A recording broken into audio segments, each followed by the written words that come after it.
गेल्या 3 दिवसांपासून मुंबईतील आझाद मैदानावर मनोज जरांगे पाटलांचं आंदोलन सुरू आहे। राज्यभरातून लाखो मराठा समाज मुंबईत दाखल झालाय आणि अजून सुद्धा मराठ्यांचा ओघ हा सुरूच असल्यानं काही मराठा बांधव इतरांना जागा करण्यासाठी परतीच्या प्रवासावर दिसतायत। मुंबई नगरीत 3 दिवसात झालेले प्रचंड हाल, पाणी बंद, शौचालयाची गैरसोय, मूलभूत सुविधांचा जाणीवपूर्वक निर्माण केलेला अभाव अशा कटू आठवणी घेऊन मराठे माघारी येत आहेत। नांदेड इथल्या परतीच्या प्रवासाला निघालेले आंदोलक शिर्डीत साई नगरीत पोहोचलेत। त्यांच्या भावना जाणून घेतल्यात आमचे प्रतिनिधी सुनील दवंगे यांनी।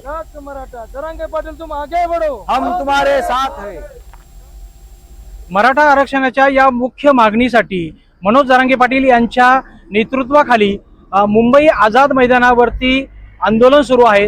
राज्यभरातून जे आहे ते लाखो जे मराठा बांधव आहेत ते मुंबईच्या दिशेने कूच करून मजल दर मजल करत 4 दिवसाच्या प्रतीक्षेनंतर आझाद मैदानावर पोहोचलेले आहेत। आता काही जी मंडळी आहेत, मराठा बांधव जे आहेत ते सध्या परतीच्या प्रवासावर या ठिकाणी दिसून येत आहे।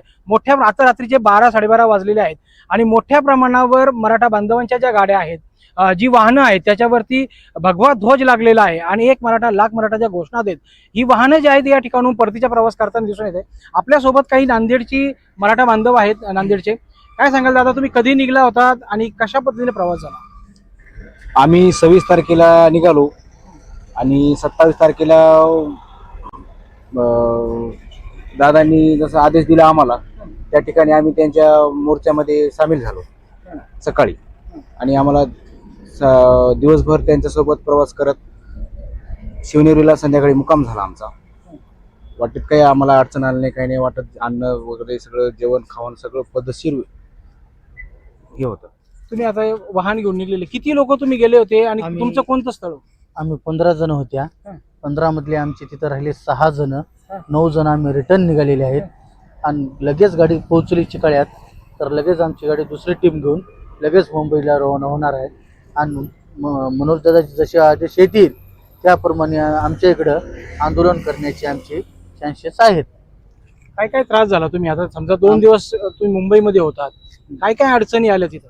आम्हाला नगरपालिकेचं पाणी बंद केलं, संडास बाथरूम बंद केल्या, असं हॉटेल बंद केले।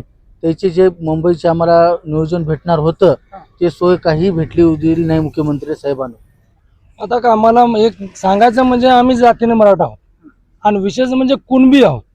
आम्हाला कुठली लॉज लागत नाही, कुठला फॅन लागत नाही, कुठला हवा लागत नाही, कुठलं पाणी लागत नाही।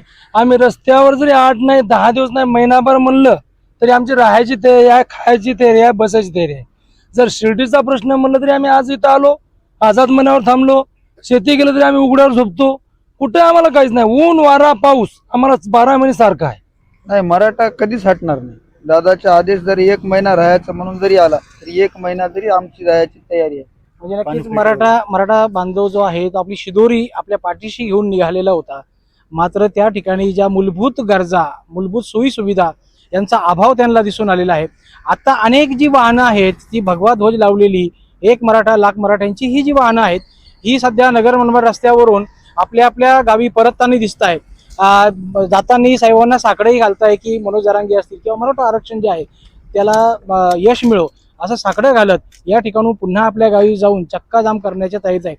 मनोज जरांगे यांचा पुढील आदेश आल्यानंतर पुढील कारवाई करण्याचं देखील ते यावेळी म्हणत आहे। सुनील दवंगे, NDTV मराठी, शिर्डी, अहिल्यानगर।